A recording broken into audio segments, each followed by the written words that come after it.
unos meses comenté en uno de mis vídeos, o casi confesé, que yo, Alexander, como lector, curioso y de gusto variado, no había leído aún El Quijote, no por lo menos de manera completa, porque es obvio decir que esta es una obra que nos ha acompañado durante toda nuestra vida, ya sea porque la hemos estudiado en el colegio, ya sea porque la hemos leído parcialmente, ya sea porque hemos visto películas, series o hemos leído cómics sobre esta historia, o ya sea porque en más o menos medida hemos escuchado hablar sobre ella y sobre su influencia. Como era de esperar, esta declaración suscitó que algunos de vosotros me escribierais alentándome a su lectura. Los motivos aludidos son los que todos hemos escuchado alguna vez, que es una novela única, que es un referente de la literatura, que compensa mucho su lectura, que es entretenida, que es divertida, que hay aventura. Teniendo en cuenta todos estos aspectos que son imbatibles, teniendo en cuenta que yo mismo me comprometí a leerla en el vídeo donde confesaba que no la había leído, teniendo en cuenta que el 18 de junio, el día de mi cumpleaños, María José me regaló esta edición conmemorativa del cuarto centenario de Cervantes, y teniendo en cuenta que venía el verano y días libres por delante, no me quedaba ya ninguna excusa para no leer por fin El Quijote.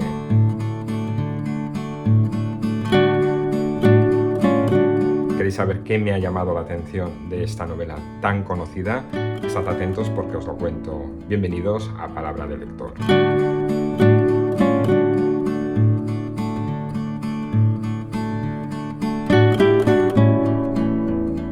He dedicado gran parte del verano a leer El Quijote. Es una lectura a la que me enfrenté ya sabiendo muchas cosas sobre la obra, sobre su autor, sobre lo que de ella se ha comentado, y aún así, según la leía, encontraba aspectos que han llegado a sorprenderme mucho. No me voy a recrear demasiado hablando sobre el contenido de esta lectura, que es archiconocida, pero sí que me voy a detener a puntualizar esos pequeños aspectos que, por lo que sea, a mí me han llamado la atención.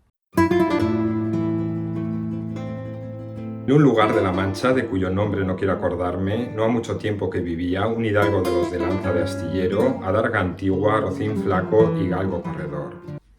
Así comienza el primer libro de Don Quijote de la Mancha. Y digo bien, el primer libro, porque eso es lo primero que me sorprendió. Aunque nosotros lo conocemos como un solo libro y lo compramos en un volumen, en realidad está compuesto por dos libros distintos. En 1605 se imprime en Madrid El ingenioso hidalgo Don Quijote de la Mancha, un libro que arranca con este comienzo tan conocido que acabo de leer. Esta obra obtuvo un éxito formidable y es por ello, por este éxito, que no tardaron en aparecer falsas continuaciones de las aventuras de estos personajes. De hecho, en 1614 se publica una secuela firmada por un autor desconocido bajo el seudónimo de Alonso Fernández de Avellaneda, que se conoció como El Quijote de Avellaneda o como El Quijote Apócrifo. Un año después, en 1614, Cervantes responde a esta usurpación acelerando la publicación de la verdadera segunda parte de las aventuras de sus personajes.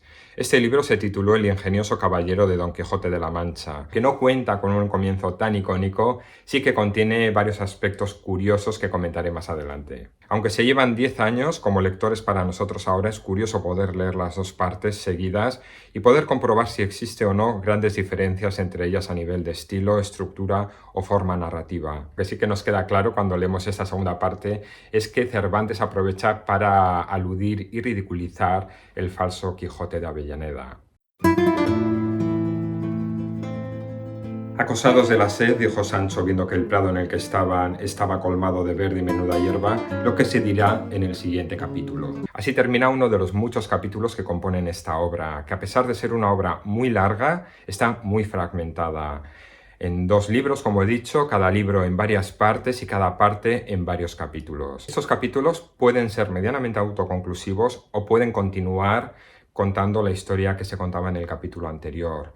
Y el narrador ya nos deja claro al final de cada capítulo, como hemos visto, si lo que nos está contando va a continuar en el siguiente o si se va a terminar en ese capítulo o si está terminando una de las partes. Y hablando de narrador, cuenta Cide Hamel Bengueli, autor arábigo y manchego, en esta gravísima, disonante, mínima, dulce e imaginada historia Quien nos narra esta historia es un narrador que parece omnisciente, que todo lo sabe acerca de los personajes, pero aquí también hay algo curioso, porque resulta que él mismo nos informa que lo que está narrando no es de su propia cosecha, sino que es el contenido de un manuscrito que se localizó en lengua extranjera y que corresponde al historiador Zide Hamed Benengeli. Esta fórmula aporta complejidad a la estructura, originalidad y le da pie al narrador a poder dar credibilidad a las historias que nos está contando. Forma también de justificar o protegerse ante las incongruencias y los hechos que no acaban de encajar. Pero Cervantes no solo inventa un autor para su historia, sino que va más allá. Decidme, hermano escudero, ¿este vuestro señor no es uno de quien anda impresa una historia que se llama del ingenioso hidalgo Don Quijote de la Mancha, que tiene por señora de su alma a una tal Dulcinea del Toboso? Creo que lo que más me ha sorprendido de la segunda parte es ver que algunos de los personajes que aparecen reconocen abiertamente que ya han leído el primer libro de Don Quijote y que saben quiénes son tanto Don Quijote como Sancho Panza. Es algo loco. Es algo así como que la novela del ingenioso hidalgo Don Quijote de la Mancha existe dentro de su propio universo. De hecho, el propio Don Quijote es consciente de que un tal Berengueli ha escrito sobre él. Esto Mario Vargas Llosa escribió que en el Quijote existe otra realidad, otros tiempos ajenos al novelesco, al de la ficción, en los que el Quijote y Sancho Panza existen como personajes de un libro en lectores que están algunos dentro y otros, como nosotros, fuera de la historia. Se crea aquí un juego entre ficción y realidad que cautivó a muchos autores posteriores. Esto no es más que un ejemplo de cómo Cervantes revolucionó las bases narrativas de su tiempo y fijó los pilares para la nueva novela moderna. Hay más cosas que quizás ahora consideramos normales en una novela, pero que entonces quizás no lo fueran tanto, como lo siguiente. Mire vuestra merced, que aquellos que allí se parecen no son gigantes, sino molinos de viento. Lo que en ellos parecen brazos son las aspas. Aquí hay muchos diálogos. Gran parte de la novela es transmitida a través de los diálogos entre los personajes. Esto aporta credibilidad a la historia, cercanía y la posibilidad para el autor de utilizar un lenguaje mucho más cotidiano. Quizás esta fórmula, que ahora nos parece muy normal, fue ciertamente novedosa en un momento donde primaba el monologuismo. Esto nos da pie a conocer a Don Quijote y Sancho Panza a través de sus conversaciones, a través de cómo se expresa cada uno de ellos. Es que, como se comenta en la presentación de esta edición, en esta obra se indaga en muchos recursos de la verosimilitud, que ayudan a consolidar la novela, que cuenta cosas que, aunque no hayan sucedido, bien podrían haberlo hecho. En fin, una ficción muy real. Quiso ponérsela a sí mismo y en este pensamiento duró otros 8 días y al cabo se vino a llamar Don Quijote. Al protagonista de esta novela se le va nombrando de manera muy diferente según el momento. Él es Alonso Quijano, pero al comienzo del libro diseña su propio nombre, digno de un buen caballero, un nombre de hecho con el que, por lo menos como personaje, pasó a la posteridad y con el que todos le conocemos, Don Quijote de la Mancha. Pero hay algún que otro apodo que irá recibiendo en el transcurso de sus aventuras. Su escudero será quien le proporcione el nombre del Caballero de la Triste Figura, y él mismo se autodenominará más adelante Caballero de los Leones. Cada uno de estos nombres reflejará distintos matices de la identidad de este protagonista. Dice la historia que era grandísima la atención con que Don Quijote escuchaba al astroso Caballero de la Sierra. Este fragmento forma parte de una de las tramas que más me han gustado, que yo no conocía y que ocupa varios capítulos de la primera parte. Se trata de cuando Don Quijote y Sancho Panza se encuentran con un hombre al que se refieren como Caballero de la Sierra, pero que él se presentará y se dará a conocer con el nombre de Cardenio. Un hombre desdichado que da pie a un enredo amoroso y a una historia muy original. Curiosamente, este personaje, Cardenio, inspiró una obra de teatro en 1613, escrita por John Fletcher y William Shakespeare. El texto original de esta obra se daba ya por perdido, pero curiosamente en el 2007 se certificó que el manuscrito había sido hallado.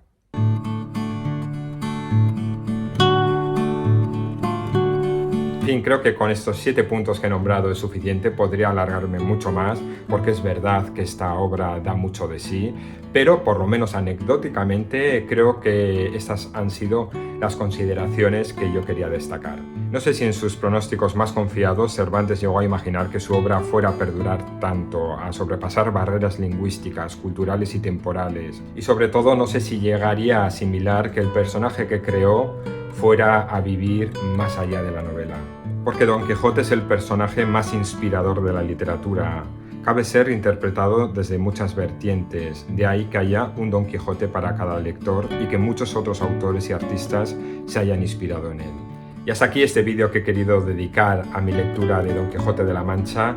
Si aún estáis por aquí, como siempre digo, os doy las gracias por haberme acompañado durante estos minutos. Nos volvemos a ver en el siguiente vídeo y hasta entonces espero que disfrutéis de vuestras lecturas. ¡Hasta luego!